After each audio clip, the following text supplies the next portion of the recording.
colesterol, LDL, VLDL, HDL, você com certeza já fez um exame de sangue e viu que lá no seu exame vinha a parte de colesterol. Ou o médico pediu colesterol total de frações. Mas o que é então o HDL, o LDL, o VLDL?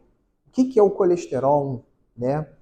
Então, hoje vamos fazer uma discussão aqui rápida para você pelo menos ter uma noção de quando você vê esse tipo de exame, o que ele está representando então para você. Beleza? Então, pessoal, para quem gosta do canal, gosta do conteúdo dos vídeos, curte, já se inscreve no canal, que é isso daí que faz com que tenha cada vez mais vídeos trazendo sempre alguma coisa muito relevante sobre a sua saúde. Mas então vamos lá. Então, primeiro, a gente tem que falar sobre os tipos de nutrientes que nós temos na nossa dieta, no nosso dia a dia. E esses nutrientes são basicamente três: os carboidratos, as proteínas e as gorduras, também chamados de lipídios.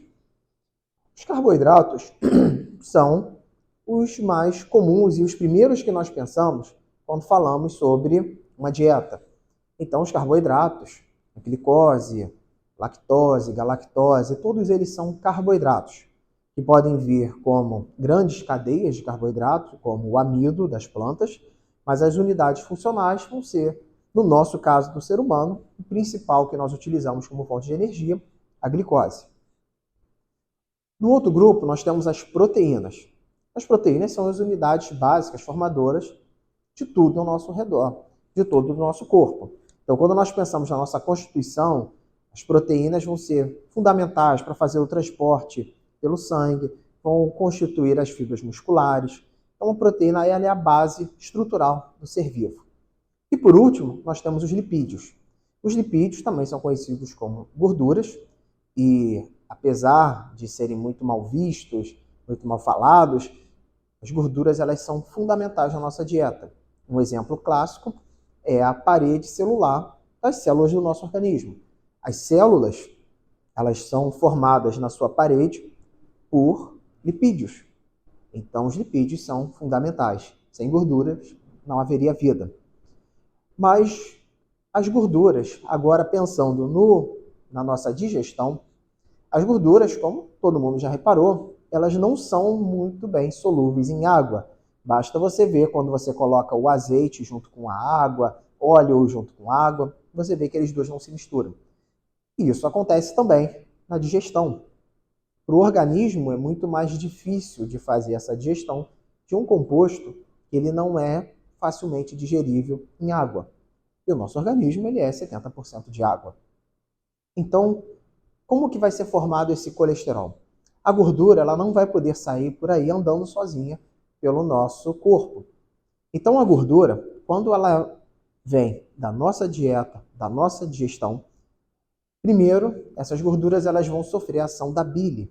A bile, produzida pelo fígado, ela vai atuar no nosso intestino, promovendo uma quebra dessa gordura em partículas muito pequenas, que aí sim poderão sofrer a ação das enzimas, como a lipase, por exemplo, que é produzida no pâncreas. Uma vez que essa gordura está muito bem quebrada e ela já está começando a sofrer a sua digestão, ela vai ter que ser absorvida. Ela vai ter que sair do nosso intestino e ir para o sangue e de lá ser distribuída para o nosso corpo. Então ela vai ser primeiro formada no que chamamos de quilomicrons, que são as pequenas partículas de gordura.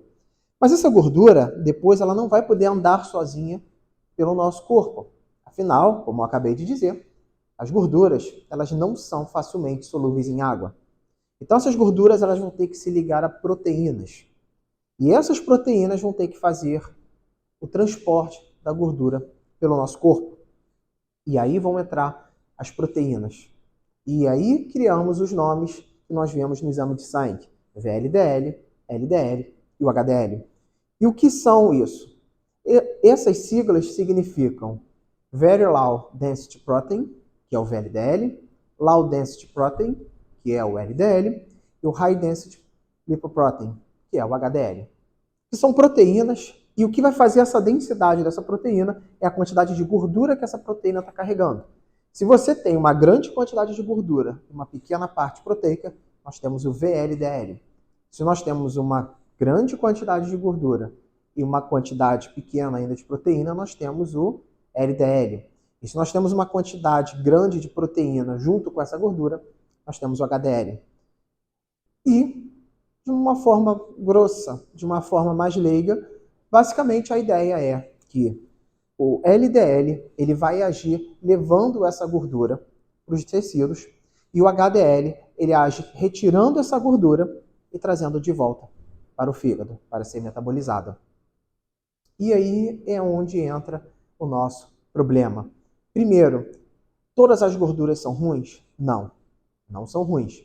Nós precisamos de gordura para o correto funcionamento do nosso organismo. Então, quais são as boas gorduras? São as chamadas gorduras insaturadas. Conhecido, muito popular hoje em dia, ômega 3, ômega 6, ômega 9, óleo de peixe. Essas gorduras, elas têm propriedades, dentre várias outras, propriedades anti-inflamatórias, propriedades para serem usadas em reações do nosso metabolismo, que são essenciais à vida. E algumas gorduras, como o ômega 9, são produzidas de forma endógena. Outras, como o ômega 3, o ômega 6, o nosso organismo ele não consegue produzir. Daí a necessidade da ingestão dessas gorduras vindas da nossa dieta. Entretanto, existem gorduras que podem ser metabolizadas, mas que são preferencialmente estocadas sob a forma de gordura no nosso organismo, obesidade, adiposidade, como as gorduras saturadas, muito comuns nas frituras, nos doces, né? São gorduras mais palatáveis. E as gorduras trans, que hoje já está tendo uma política da Anvisa para tentar diminuir essas gorduras do nosso consumo. As gorduras trans, elas não chegam nem a ser metabolizadas pelo nosso organismo, pois são gorduras que não existem na natureza de forma comum. São gorduras criadas por métodos industriais, através da hidrogenação de gorduras, às vezes, insaturadas. Mas, enfim, voltando à nossa história inicial. Então, quanto mais gordura você tem na sua dieta, maior a quantidade de proteínas que vamos precisar usar para carregar essas gorduras. E quanto mais proteínas carreadoras dessas gorduras, mais gordura no sangue nós vamos ter sob a forma de LDL.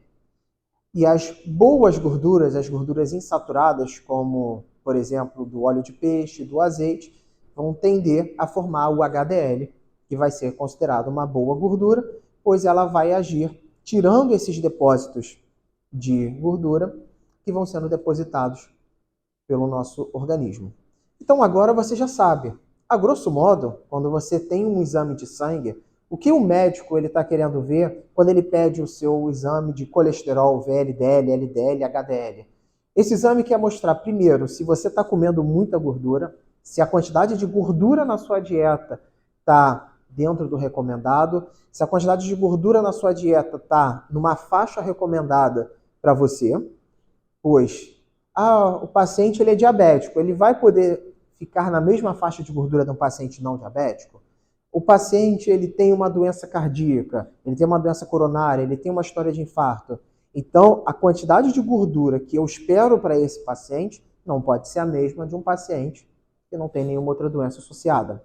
Então, quando eu peço para o meu paciente um exame de colesterol total, eu quero ver como que estão as taxas de VLDL e LDL, porque isso traz para mim a seguinte informação: meu paciente está consumindo uma gordura acima do recomendado na sua dieta. E qual tipo de gordura? Por esse exame eu já sei, ele está consumindo muita fritura, muita gordura hidrogenada, muito sorvete, muita carne gordurosa. Agora, se eu peço para o meu paciente, ele me traz e me mostra pelo exame que os níveis de HDL estão mais altos, então eu sei que esse meu paciente está consumindo gorduras, mas as gorduras que devem ser consumidas na nossa dieta. Azeite, óleo de peixe, a categoria dos ômegas. E o exame mostra a quantidade de gordura, como é que está esse balanço, se o consumo está adequado ou se não está adequado. Então, quando o médico pedir para você o exame de colesterol, saiba que é isso que ele está procurando. E quais são os efeitos do LDL, então? Quais são os efeitos de uma dieta rica em gorduras? Isso a gente vai discutir no próximo vídeo.